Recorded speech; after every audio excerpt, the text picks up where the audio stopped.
Nice hat you got on there, bro. Is this yours? Absolutely. I was leaving the house and I needed a quick little cap. So We got about 52 of them in the closet.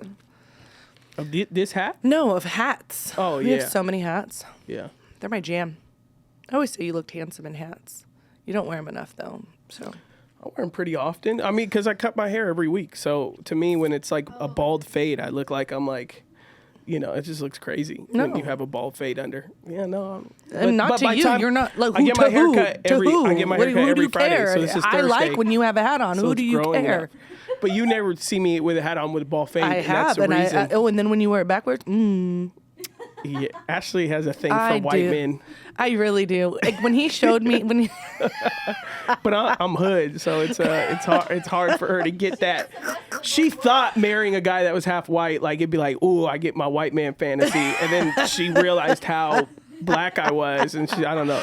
She's just like, oh man, oh my gosh, thought I was gonna have a white boy. he likes the yeah. So you know, Every now and then I'm like, can you just bring your skateboard out and show me? Like, can you go down? go down the hill. Wait, Go you down know the how hill. to skateboard? Yes, girl. I mean, What? I don't know. I'm sure now. Yeah, I don't know. I haven't skated in a while, but yeah, I used to You be used pretty to good. skate. Yeah. Ashley's over here. My having first job was at a blast. skate shop. I'd build skateboards. That was my job. I was a skateboard builder, so I could build a nice deck of skateboards. You know what I'm saying? That's when she used to have a crush on me when we were teenagers. It was when I was a white boy back then. You know, it was all zoomies. I wore nothing but zoomies back then. I'm glad. And you got taller, so. Yeah. And I stayed the same height, so that was Yeah, good. you were 6 feet at age 9. Literally. Yeah. I think I was 5'6" by the time I was 9. Like Yeah. I was taller than my mom already by Yeah. then, eating soup off her head. Yeah. Yeah, but no, yeah. Love my man in a hat. Thank you so much. Good to bless me every so Ashley. often. Thank you. Thank you so much. Yeah. Well, Anyways. let's get started, everybody. Welcome to Beyond I Do. Before we make Andy uncomfortable. Have we had, yeah. And Oh gosh. I always forget we have Andy here. Yeah. We gotta be, I'm looking real quick to see. Any questions? We No, got- not oh, questions. No. Just if we had any good episodes recently. I don't know what we talked about last one. The one that dropped today, prioritizing marriage and family. Was one that dropped today. Yeah, I got a message. That's the one with Matthias was. Yeah. He snuck into. Oh, yep. You got a message today concerning what? No, We had someone one with was Eileen like, and Colin. someone was like, oh, you used me. And I was like, oh yeah, I did. Oh, you referenced somebody. Yeah, and they're like, they know. Well, yeah, I know. Don't tell me your business. Hey. It's good stuff. It was good stuff. Yeah. Prioritizing your marriage. Mm-hmm. Going on trips, hanging out with your loved ones, Yes. enjoying that time. Okay. Well, those were great episodes then. Yeah, it was good. You were going to say something before we got on, and we were like, let's hit it. And then I forgot.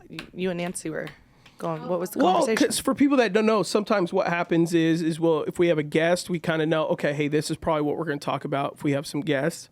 Sometimes me and Ashley will know, okay, we could talk about this. We haven't talked about dating in a while, and we kind of go with that angle. And then this one, we didn't. Nancy sometimes throws us questions, or she shows us a video and goes, hey, you guys want to talk about that? The reason why I said wait is because she showed a video, and then you guys started talking about it. Oh, yeah. And I'm like, because then you'll start talking about it, and then you don't want to talk about it on the podcast because you're like, oh, I already said it. already said what I But was it's like saying. no one heard it though. And I definitely wasn't listening when y'all were talking about it. So. Rude. He's so rude. So that's why I said, well, like, let's just hit record. And then, because sometimes we'll watch a video and be like, yeah, I don't really like it. So normally I judge whether we're going to do it or not based off of if Nancy and Ashley or anyone else is in here. If they start chirping on, well, I think, then I go, oh, then Just we got, wait. Yeah, then that's yeah. the episode we got to do, you know? It's true. It's true. So anyways, I emailed it to Andy already. Oh, you sent it to him too. See, Nancy's He's got on it it. double. Yeah, because the past couple weeks when I'd ask Andy if he had checked the email yet, he'd say no. So He was too busy eating them Knott's Berry Farm you know, jelly cookies. them strawberry jam cookies, they are fire. I don't know how she does. I don't like any other flavor but the strawberry, like those Knott's Berry Farm, like the shortbreads, the boysenberry or whatever, the trash. But strawberry's fire. It's fire. You have to have like a Sprite or a water with you when you're eating them. Because it gets stuck in the back of your throat. It's like a Popeye's biscuit. Okay. All right, Andy, go ahead. Let's play the video. Pay all the bills. Men are expected to pay for all the dates. Men are expected to pay for your nails, hair, all these things. I think it's the other one. Is it? No. It's a lot of It's money. this one. And so the thought is, it's like, why is that the norm? Why is that the expectation? What does a provider mean? Like, in my opinion, a provider doesn't mean someone who's going to pay financially for everything. That's not a provider to me. I think, you know, when someone becomes a mother of your kids or someone's raising, then there's a partnership that, you know, is communicated and talked about and understood. And if the partnership agrees on, hey, you're going to be the stay-at-home parent. I'm going to go out and chase this bag. That then is where financial, I think, moves under that umbrella of providership or being a provider. Okay.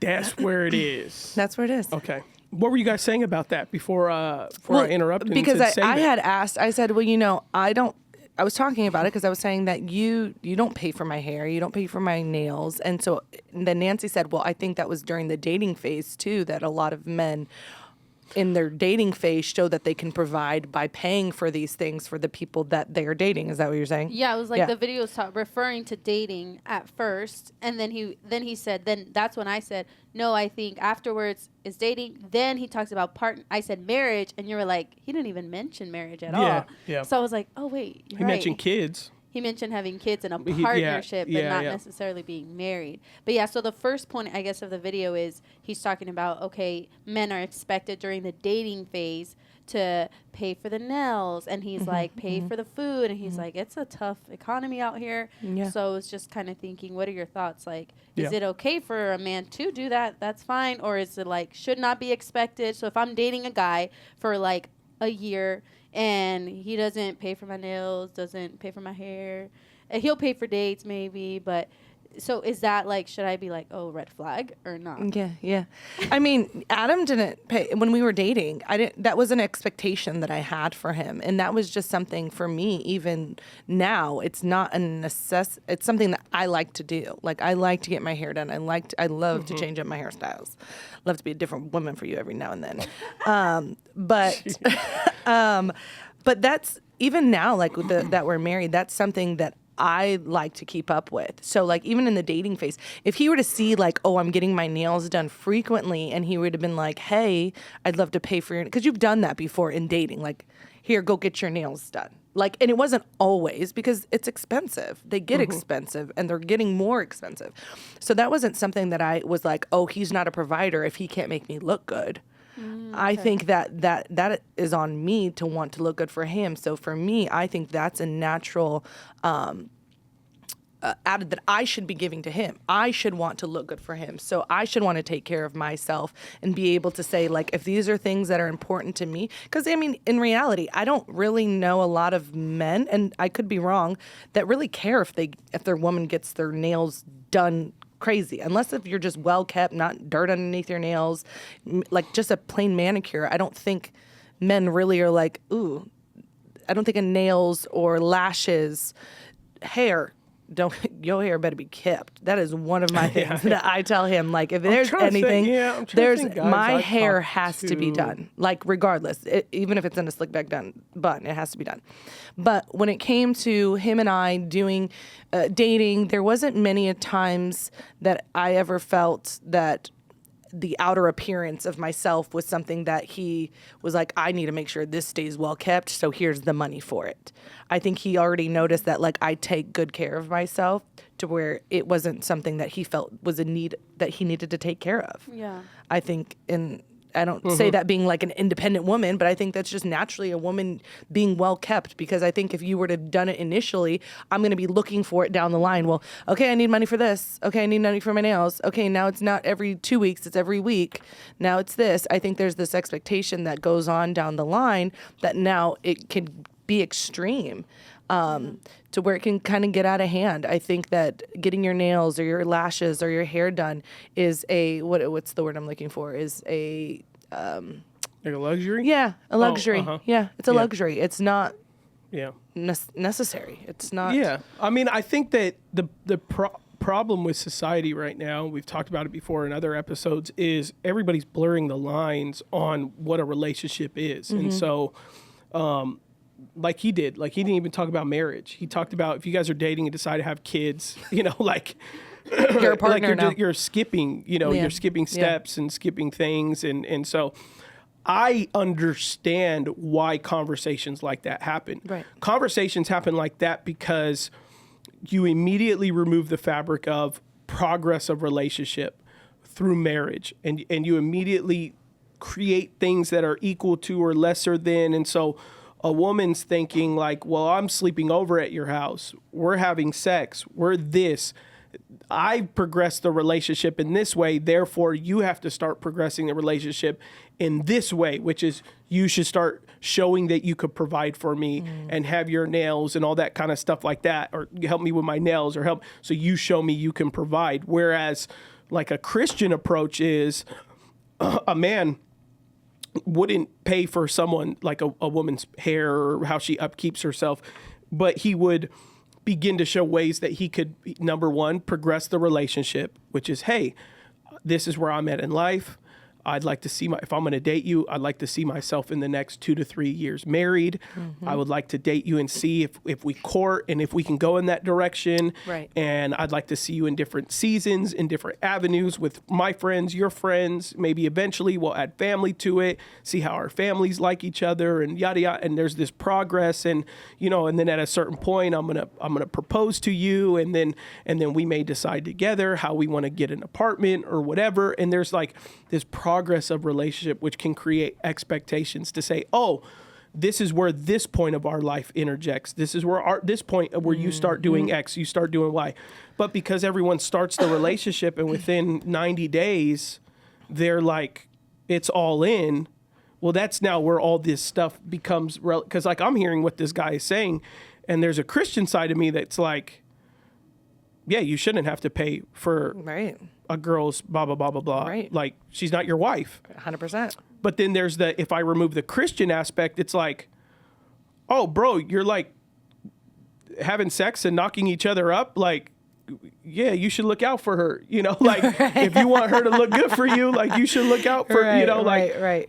Ashley does Venmo request me all the time for stuff. And she's like, I am getting my nails done. Can you get me this time or whatever? And everything else in her life, she doesn't worry about, Ashley doesn't pay our water bill. Now, if I needed it, she would do it. And there's times in our life when we were first starting out in life that I really needed a lot of her help in terms of paying bills or whatever. But now we're at a point where she has very minimal responsibilities financially for the household. She has her own responsibilities financially, which is her upkeep and she may want to put the boys in certain extracurriculars, and that comes out of her pay or whatever. But everything else, water, gas, electricity, mortgage, that's all what I do. And there's been certain times that I say, hey, do you think you can spare this next month? And because I need some help, I had to pay, sometimes a water bill will surprise me or whatever. And we communicate that. But this idea that there's an expectation of standard of dating, when essentially a relationship, if you're dating, it should have levels of progress and like where I would say like if a guy was like, oh, my girl, she wants me to look out for her and take care of her nails and her hair and all that stuff like that, I'd say, yeah, maybe you should start doing that if that's what she thinks is important. You should do that when you guys get engaged or you get married. And he'd be like, no, she wants me to do it right now when we're dating. I'd say, well, you tell her to kick rocks. Right. But if he was like, she spent the night last night, when we woke up, she asked me to do her nails, and I said, take care of yourself. I'm like, well, bro, you've blurred. Right. You're blurring lines. That if you're call yourself a Christian, you're blurring lines. You've immediately deconstructed God's ideal of progress of what a standard of providing looks like for a man. So since that line is blurred, then everything is going to be blurred. The whole relationship is going to be blurred on when to inject things and when not to inject things. And I've talked with guys who identify as Christians, but who knock up their girlfriend and they don't get married. And he's like, how besides, sometimes they do it in the court system, sometimes they don't. So he's like, do I support her or do I just support my child? And it's like, well, we should have never really worried about this question in the first place. Yeah. Had you did things correctly. But now that we're here, we can address it. But like you're asking the question as if that's God's ideal. Like, oh, I got a girl pregnant. Do I only pay child support, or do I help her with her apartment too, on top of whatever the judge recommends? And it's like, I mean, I'm just gonna give you I'm gonna give you 2 cents at this point, because what you should have done is not went there and decided if you wanted to marry her. Or then they go, well, now that she's pregnant, I'm going to marry her. And then I go, well, let's wait. Let's pause. No, that the right thing to do is marry her now. No, the right thing would have done is not get her pregnant. Yeah. Now that we're on that backside, sometimes the worst thing you can do is marry that woman and be divorced in 24 months or in 5 years, because you're like, oh, we're doing it for the child. Well, you're going to do more harm, truthfully, with that child that you just jump into marriage and then get divorced 5 years down the line and your child was a promote, rather than figuring out dual parenting really early on and doing it in a way that is Christ honoring and not out of what you felt was a responsibility. Because then that guy goes, she ruined my life, and she thinks I would never be married to him if I didn't have his kid. Those things get really messy really fast. And I have seen, like, we have seen that dozens of times with couples. And there are times, should you interject a relationship with Jesus, that can be reconciled, and you can find love for this woman that you only been dating 6 months, and it's possible. But do we want to talk about possibilities, or do we want to talk about God's plan? They're two totally different things. Right. I feel like a lot of people live today in God's possibilities. Like, if I make this mistake, if I date this wrong person, if I marry this wrong person, do you think God can still do blank, blank, blank? It's like, well, yeah, God can do any miracle. Right. But let's not talk about possibilities. Let's talk about God's plan. Let's talk about priorities. Then you don't have to worry about possibilities of how God may still interact in your life should you make the wrong decisions.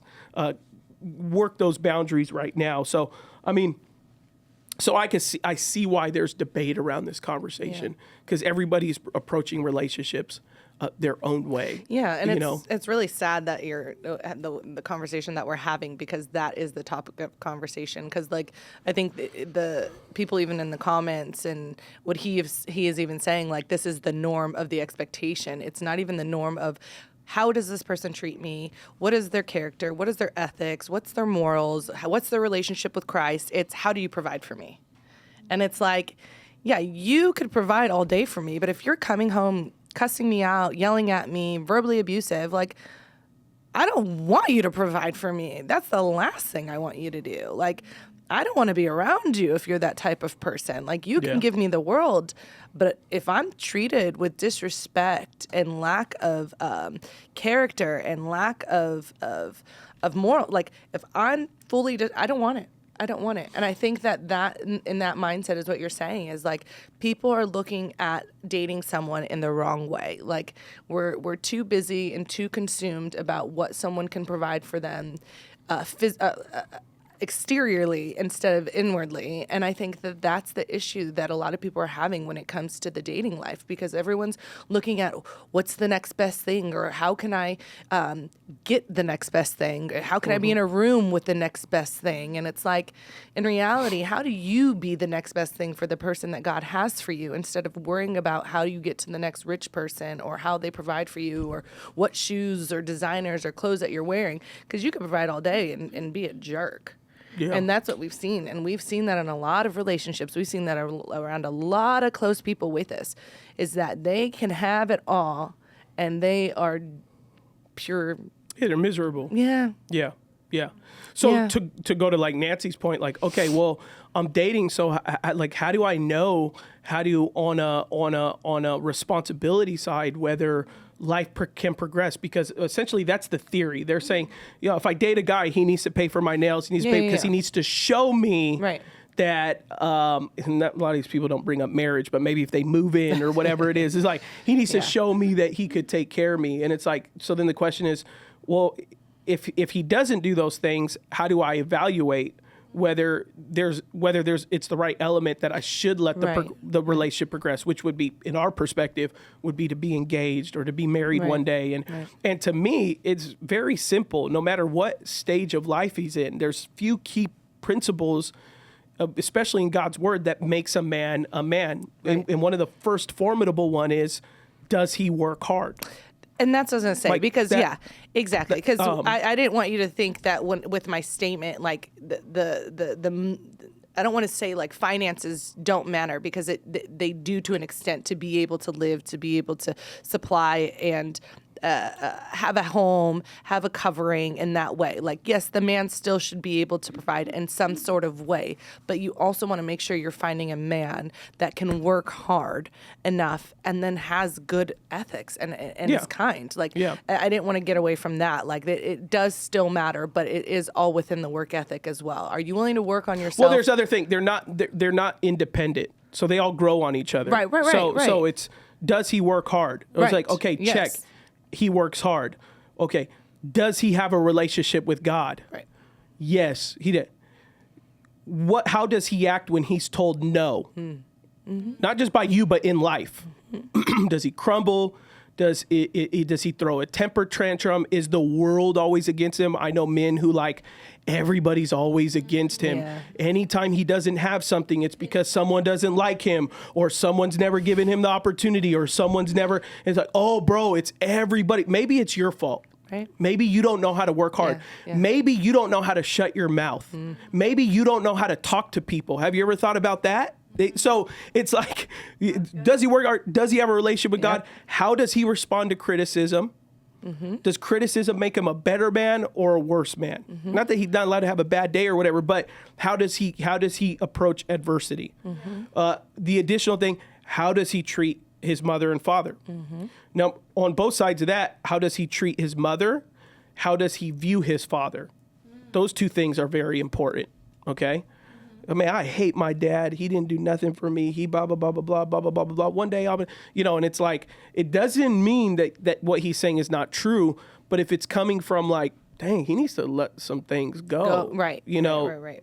But if he goes like, yeah, I don't really have a father. The relationship I have with my father, it wasn't great, but man, I am thankful. Like I know guys who didn't have dads, and I know how that could have been. He was hard on me, but or my dad was never around. But man, I've come to terms. I'm not glad what he decided, but I get there's a sound of healing in his voice that he's okay. Rather than if you make a man who's hurt by a father, either he's gonna repeat the mistakes of his father, or he's going to do the opposite, but it's going to come out of a place that he's trying to prove life in his father differently. And it like you never get anywhere if you're trying to prove someone else wrong. Just do it because you're convicted that I'm going to be a better father. That's it. Not I'm going to prove my dad he's a piece of crap.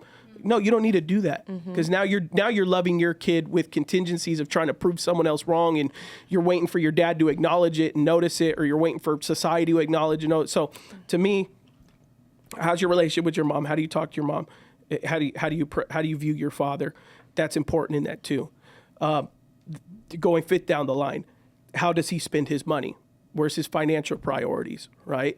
Is he prioritized him into his own development, into his own future, into his own purpose, or he's 45 years old, he's still living with mom. Every time he gets a new paycheck, he's buying a new pair of Jordans, or he's putting in a new exhaust system on his car. But it's like he hasn't progressed in life. Not talking about a 21-year-old, but for a 21-year-old, does a 21-year-old have 6 credit cards already? And he has a Louis Vuitton belt, a Gucci backpack, but he can't take you to dinner. Right. He can't. Okay. Now, because when he's dating, like, he still should be taking you to dinner. Right. To me, he still should be paying for meals. So there's still elements like he don't need to pay for your personal luxury or maintenance, but birthday gifts and when he does take you out, he should be doing majority of it, but not all of it, but majority of it. So there are some elements of things, and I could keep going and going, and people want me to. I'll be happy to keep going and going. But to me, a girl can look at that. And I could talk about women too, how men can evaluate women, but for men it's very different. For women in some ways it is. Sit there and look pretty and be, it's like Right. It's like, yeah. Okay. So it's the three things that I always talk about when I do premarital, right? And you don't want to jump into that in the dating phase, but the way you want to evaluate is does she tell me I'm a good boy? So is she good with words of affirmation? Or when I'm dating her, is she always mad at me? She's always yelling at me. I'm always messing up. You know, we've done counseling with people that are dating and the woman's with the guy, but like, you're like, why are you with him? Like he's ugly to you. His hair's always messy. He doesn't dress good for you. He didn't like, why are you with him? And I'd tell that guy like, bro, break up with her. Mm-hmm. Every time I'm around you guys, she's always making fun of you. She's always putting you down. She's always, you know, like you've never been affirmed by her. Mm-hmm. You've never been appreciated by her. I've never heard it from her language. Like that might not be a girl you want to marry. She puts you down, you know? And so there's that element. So I tell, you know, premarital, I say, you know, as a wife, here's how you can make your husband's day every day is you treat him like a dog. You give him the three things you give a dog every day, which is tell the dog he's a good boy. You know, who's a good boy? So that's a word of affirmation. We all go to dogs and who's a good boy? Who's a good boy? Like, just do that to your man. He'll be so happy. Number 2, men love belly rubs. So just like dogs. So that could be his physical belly. He probably would like that. But it's just like men, whether as you're getting married, it's the intimacy side, physical intimacy side. But he also loves to be affirmed physically, you know. You're so strong. Oh, I couldn't have opened this jar without you. Like, Ashley does that all the time. Even if she could open it, she's just like, can you open this for me? So I feel like $1 million, you know, like not, hey, take out the garbage, but and that could be an element of what needs to be done in the relationship. But it's the aspect of saying like, what would I be without you? Like men love kind of that damsel in distress. And I'm talking in broad stereotypes. People may be distinctly different, but men love to feel like, oh man, without me, she wouldn't know what to do, you know, like, so it's that belly rub. That's also it's the, I need your strength. I just need your presence. And you make him aware of that, in the same way. Like if you have a dog in the house, if the dog was downstairs, not in the bedroom with you, you would think it was odd. You'd be like, where's my dog? I would call him up here. Come sit next to me. If you treat your husband that way, he'll be very happy. And then, so it's, he's a good boy. It's belly rubs. And then lastly is you feed a dog, they love you. So it's make sure your man is fed. And it may not be you're a cook, but it's just the desire of being, if that's what he is, like a food person. But I'll tell you this, if you learn to cook, the man will really love you. Like he'll love it. Maybe not, he'll love you regardless, but he'll love that aspect of you. Or if you bring him home dinner, you may not have to cook, but you're just like, hey, I know you love burgers. And as I was coming home, I brought you a burger. The guy would be like, oh my gosh, like you don't have to go fancy with him. So what I would look for in the dating phase is, as a woman, like, does she have the capacity or affinity to those things? So how are her words towards me? How are her words towards other people that aren't in the room? You know, because more than likely, if she talks crap on her best friend, then guess what, buddy? When you're not in the room, oh, she is talking crap about you. So look out for that. You know, so for women, you can measure one way for the man, and the men, you think you can measure that. Like, what are her words like when people aren't in the room? What are her words towards me? Because women carry a lot of weight with their words. How is her physical attention to my needs? And if you're in a Christian dating, it's much more simplified in the sense of her being aware of you in that way, like maybe holding your hand or rubbing your arm, or if she, you know. As you start to go towards premarital, you'll be able to learn more how she is, physical intimacy and stuff, as you talk about it and stuff like that. So there's stuff there, and then lastly is the element of being cared for. That's the feed him. Like, does she possess the ability to care for not just you but people? Because then that somewhat images how she's going to be as a mother as well in that relationship. So men are looking for different things. They're desiring different things.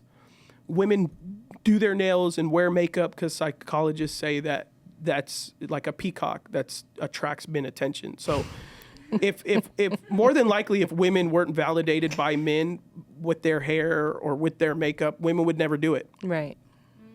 They wouldn't do it.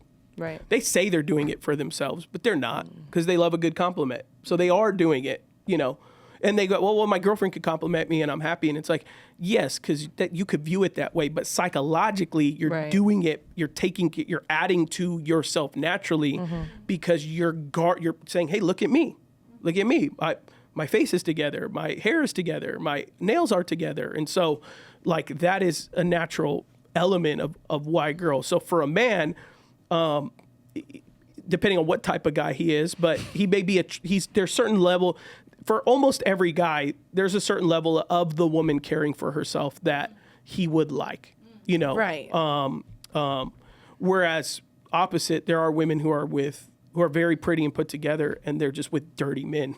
Oh gosh. And that's and from that same woman, she's like, no, I'm okay with it.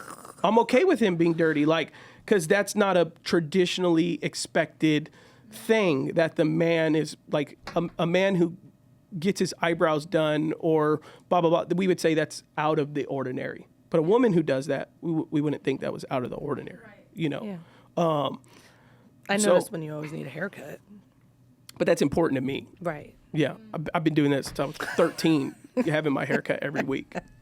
So I would be uniquely different. It's popular now. It is. But I've been, I think my brother since does I was it too. 13, I've been getting a haircut once a week. So Yeah. that was not common back then. You went every 3-4 months. Yeah. When you were in junior high. Yeah, like my kids right now. Yeah. They don't go every Looking 3 a hot like mess once a month. express. Yeah. The girl bye. Yeah.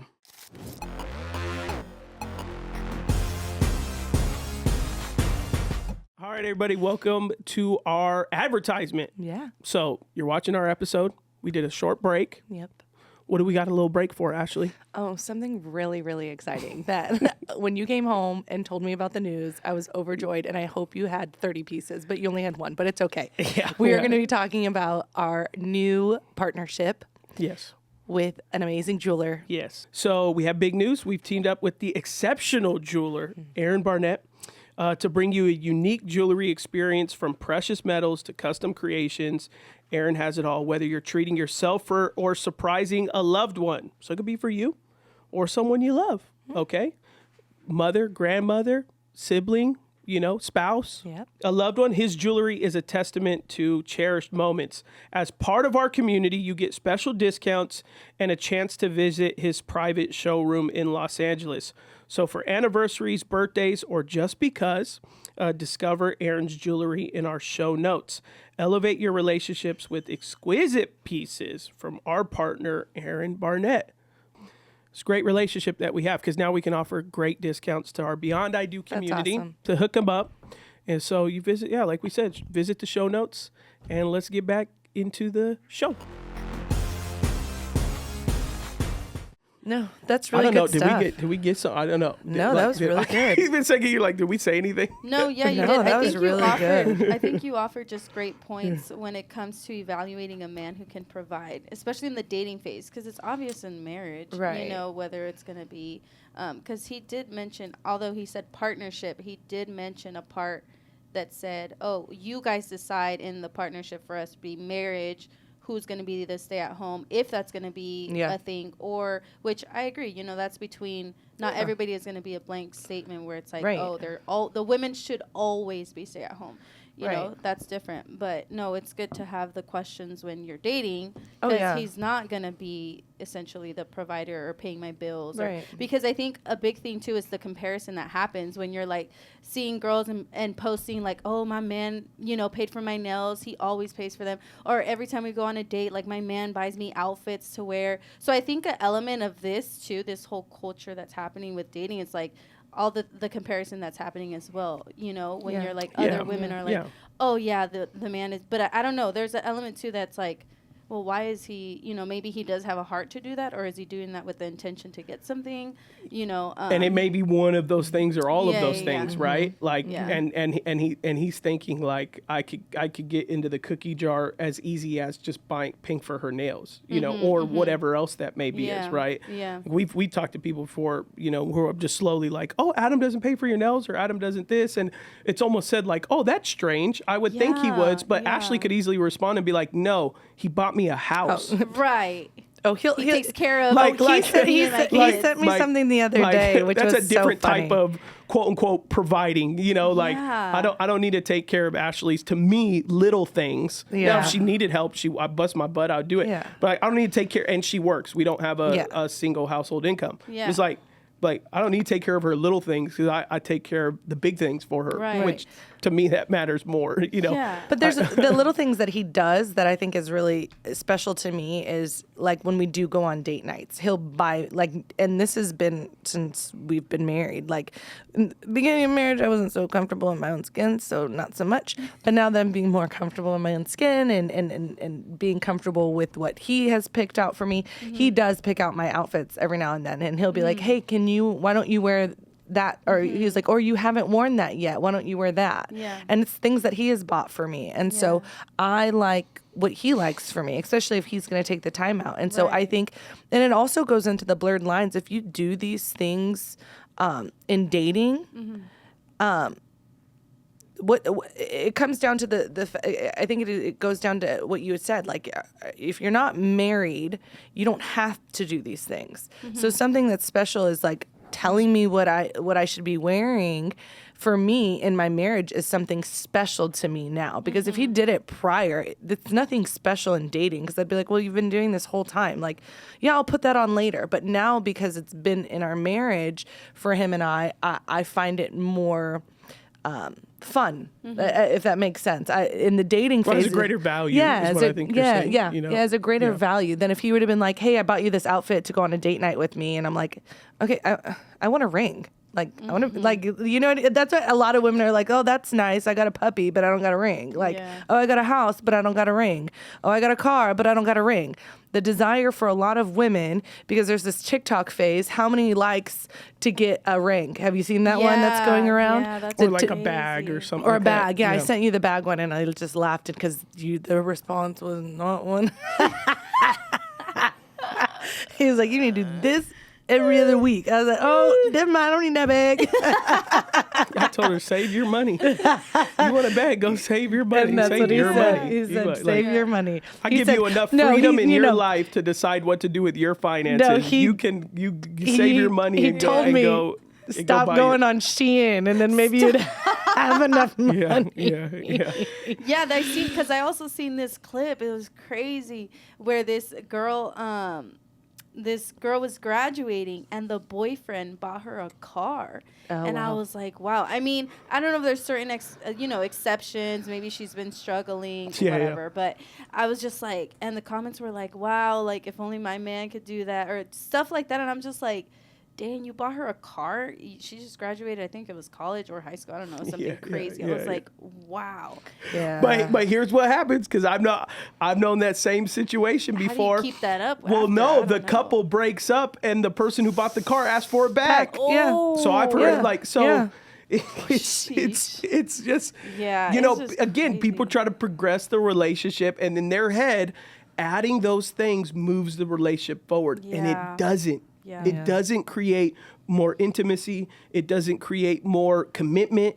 And people think that, though. They think, oh, I've talked to people before, and they go, you know, and I'll say like, oh, when you guys going to get married? And they go, we just got an apartment together and a dog. We're committed. And then I'll be like, I mean, okay. I mean, like, and they'll identify as Christians. Yeah. And I'll be like, so in your head, a shared dog and a shared apartment lease, or gifting that person a car or whatever, like that equals the next level of the relationship. But in reality, it doesn't. It has not progressed. It has progressed responsibility maybe, but it hasn't progressed. And if we're talking about in the way that God wants to bless and God wants to see fruitful and God wants to use. And again, marriage isn't perfect. People go like, well, there's divorce in marriage, there's breaks up in marriage. Yeah, because there's selfishness in marriage. Right. Most people get divorces because someone in the relationship or both have become very selfish and either went and found love somewhere else, or decided you're not the person I like anymore or whatever. That was a human condition that didn't break the value of marriage, because you would have never been married and people would have never desire marriage. That's not a cultural phenomenon. That's a humanity phenomenon. Almost all cultures in the world have a marriage, some type of marriage ideal, identity. That is innately what God has created. I've created them male and female. And so marriage progresses when it says, hey, you're my one. I vow to you. I commit to you. I've done it under God. We're going to now come together. We leave our father or mother. We come together. We're going to start a life together. We're going to start a tribe together, a family. We're going to, at some point when we feel ready, we're going to, Lord willing, start children together and duplicate our image into little human beings, and therefore progress this family line in a way that's beautiful and God honoring and that is celebrated one day. But unfortunately, the way that in today's age, and it's heartbreaking, in today's age, we look at these old grandparents who have made it to so many years of marriage, and they look at all their children and grandchildren and they pass with this beautiful lineage of family and history. And what you're going to see in the next 50 years is you're going to see people dying by themselves because they've had 4 divorces. They have 6 half siblings and I'm not trying to make fun of no one, but that is where society is at. I've discipled guys that have 6 baby mamas, 4 baby mamas, and it's like, bro, when you get older one day, you're going to have 9 families, different families to look at. Some people won't want to come even see you. So is that where you want life to end? Because everyone who makes these statements, you'll rarely see someone in their 60s and 70s going viral for talking about dating principles.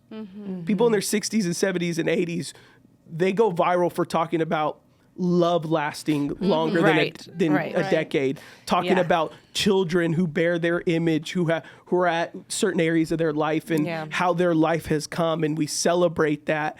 That is at the end of your life what you're celebrating.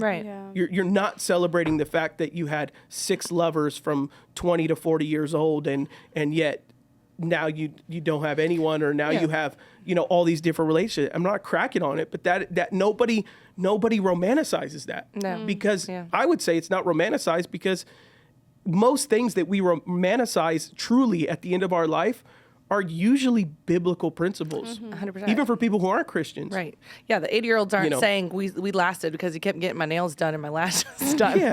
Yeah. Right. You know what I mean? Most of the 80-year-olds are saying we lasted on love and laughter. Yeah. We enjoyed each other. We listened to each other. We respected each other. We were selfless towards each other. We both gave 100% every single day. We loved each other. We fought hard through all those things. Yeah, even the bad times. Stuck we to our chose vows. to. Yeah, it's like that's what we go. Oh wow! Or even for that couple that goes, "Hey, I had a first marriage, and it didn't work, but this second marriage, I learned, and we made it 40 years, and we made it. It's okay to fail. You just got to fail forward, not just keep repeating the sins of the past." And that's the people I meet. When they're going into I'm counseling people into their 3rd marriage, it's like, hey, I'm not here to make you feel bad that you're going into a 3rd marriage, but what I am here to encourage you is let's fall forward. Let's not repeat. We're starting to see some patterns in you or the people you're choosing to marry, or the habits you're creating. Hey, let's fix those things, address those things before you go into this 3rd marriage, so that now that you are 45, you can still make it to 80 and got a good 35-year marriage under your belt. You could do that, but you're going to have to be disciplined, selfless, have integrity, have all these things that is what we celebrate. A man who's 80 who robs a liquor store, we think something's wrong with him. Because again, the older someone gets, the more we do believe that there is a thing called integrity and ethics, a thing called, wisdom. A man who cheats on his wife at 70, 80 years old, 60 years old. We say, oh, there's something wrong with that guy. But a guy that does it at 25, 35, we just say, oh, he found new love, or whatever, all the other garbage we say. Because it is, the older someone gets, we do believe in a value of integrity, life, leadership, responsibility. And so just because you're young doesn't mean you have the excuse to act foolishly in relationships. In fact, you could get to, I was just talking to someone yesterday, because I didn't feel like I was young when I got married, but I was. I dated you at 23. I married you at 40 or 25. And 40. I was talking, yeah, I know. I don't know why I had 40 in my head. But I was talking to someone yesterday, and they were like, "Oh my gosh, you were a baby when you got married." And then I was kind of like, "Yeah, I wasn't so much of a baby that people it's recommended, 25 and older is when you should get married." Okay. So I got married at what's recommended. But at the end of the day, it was like, oh yeah, I met her at 23. I married at 25. Yeah. And I'm really happy about that because we're going to get decades down the line. Right. And Lord willing, should you and I never get to a place of selfishness at the end of our life, we're going to have decades upon decades. We're going to have children, grandchildren, or great-grandchildren. We're going to be an example to them of how this life should be. My grandparents are examples to me. My parents are currently examples to me. Right. It's like I want to duplicate that. Right. You don't want to be know, single right absolutely. now. Yeah. Oh You yeah. would not No. wanna be No. single When I in hear this these world. stories, it's wild. But one thing, obviously, you've shared it probably enough in this. But there was a point in time early on in our marriage, right when we got married and we had our big fight, and that was like our first huge fight. There was one thing that I remember you had told me in that fight that you genuinely said that hurt you more than anything. And I just want you to express what that is, like why that is so important to you, because I believe it was something along Was that the integrity thing? Yes. Oh, well. Well, Yeah. your character. Yeah, because- character integrity. Yeah, my character. Yeah. Just because, like, as a man, like, what? Obviously, your biblical, your Christ foundation, but like, why as a man would that be something that, for you in that moment, that it was so big that you thought I was challenging you, that would have, that wrecked you? Yeah, I mean, and we could close with this is what's important for me is in an age where like it's always fascinating to me that when people say, "Oh, we've been married 30 years," and I agree, like we all clap. Like you just go somewhere and they go on stage or they're at a birthday party and they're like, "I've been married to my wife for 35 years." Everybody's like, "Eh," like as if that's an accomplishment. The fact that we celebrate that is because it's not normal.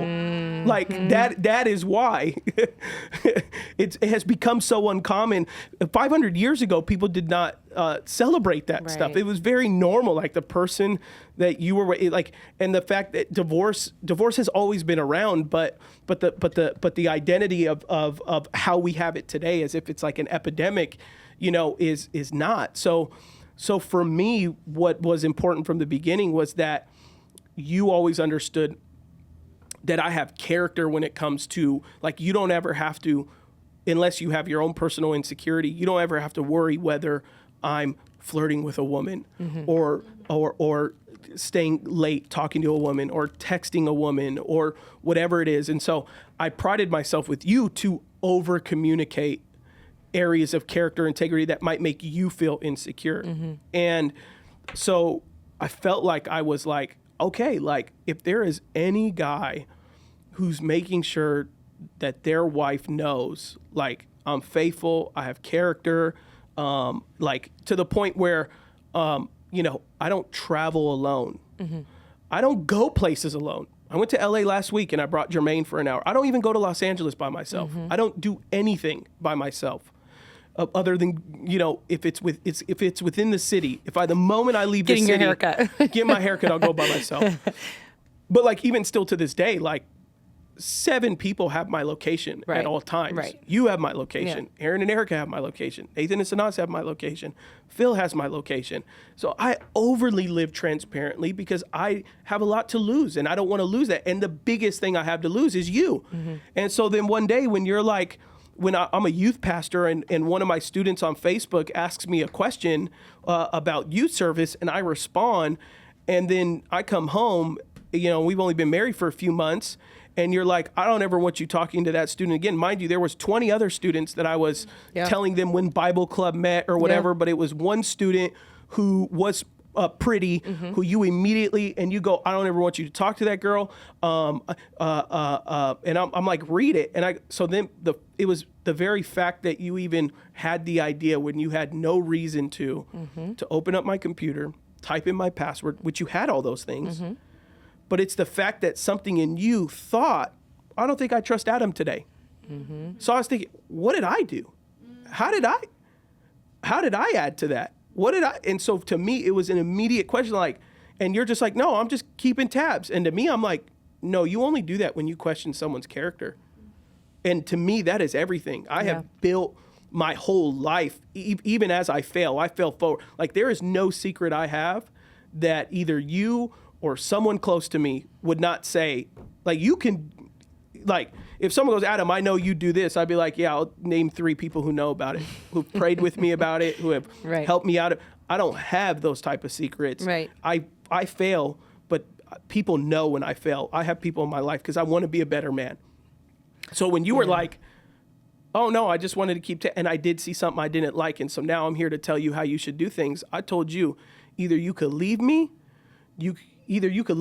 divorce me, or if you're ever going to do this again, we're going to therapy. Because what I won't do is have you behind my back question my.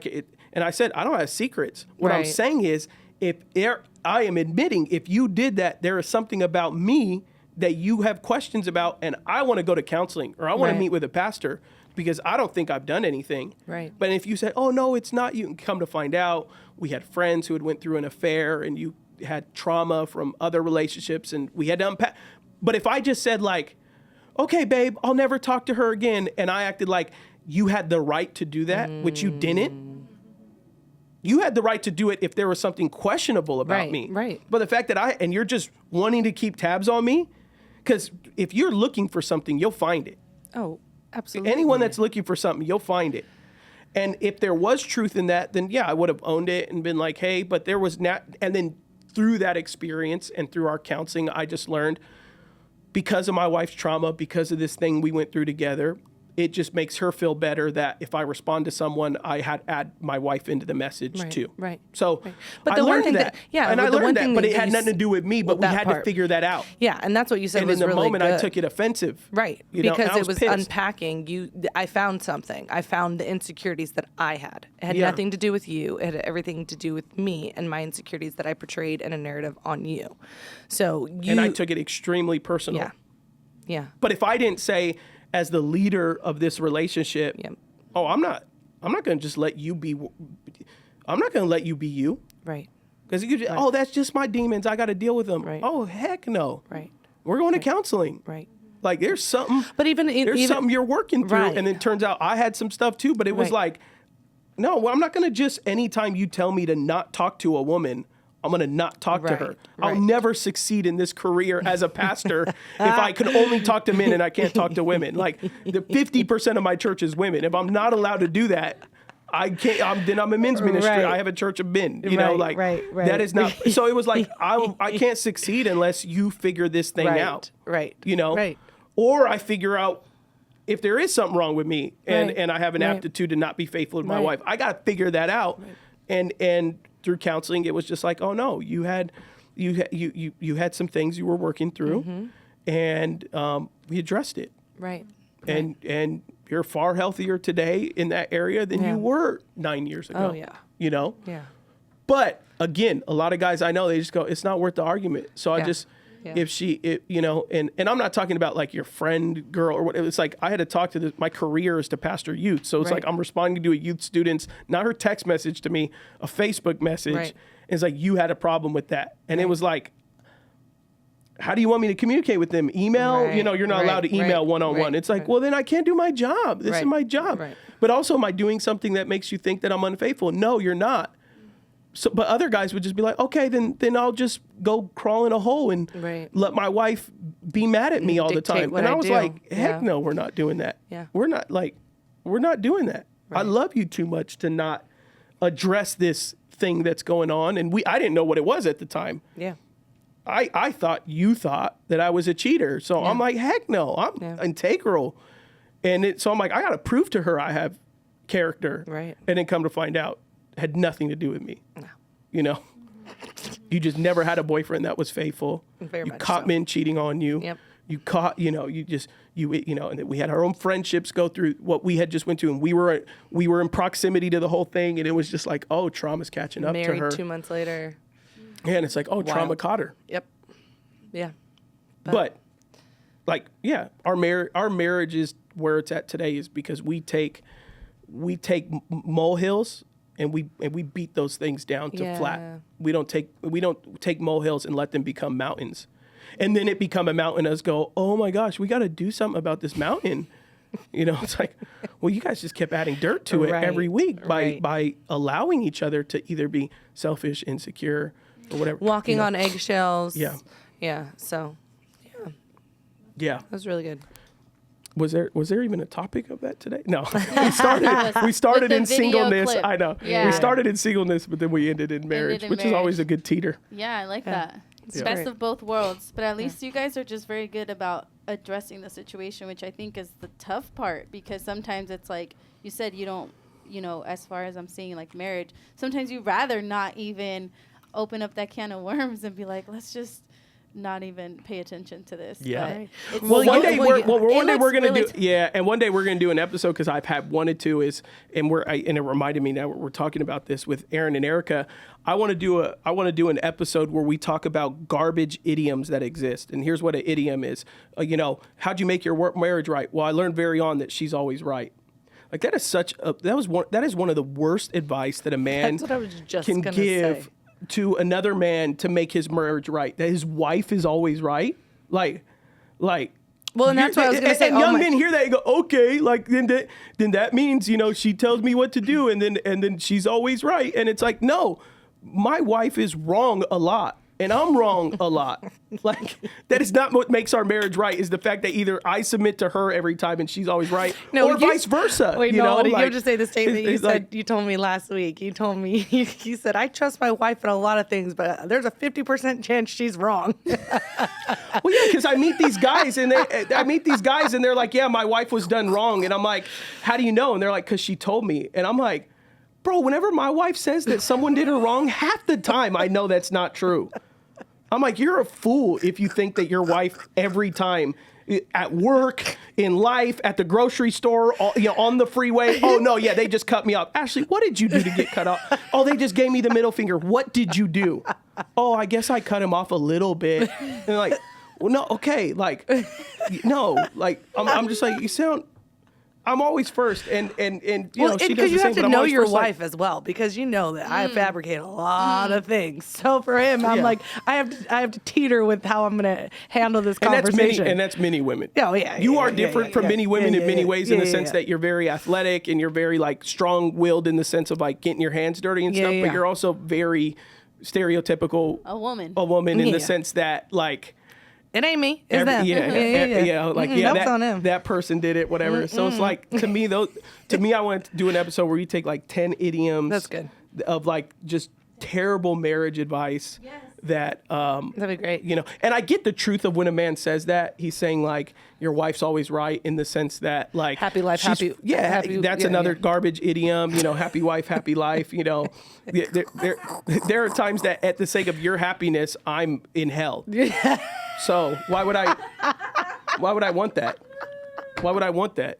Oh, as long as she's happy, but I'm over here in a corner crying and need therapy or taking it out on my kids. Like no, it's stupid. Yeah. So there's tons of terrible idioms that we'll ask ChatGPT one day to come up with fill them up for us, and we'll take those, and we'll appreciate the quote unquote truth that it's trying to share, right? While also saying like, if you're young, don't listen take to this that. true application. I like the ones like you said when people are older, where they say like, laugh a lot, date well, blah blah blah blah blah. But the other ones where it's just like fight well or fight fair. Fight fair. Like that's the type of stuff I love from older people that advise on that kind of stuff. And if anyone uses happy wife, happy life, I'm not giving you a hard time. I get where it comes from. Right. Just don't treat it like it's legitimate advice. Like if someone genuinely is about to get married and they're like, give me some advice, please do not give that as real advice. Right. Because you're basically stating, and let's not get into it. I'll say that. We'll do an episode on it. Yeah.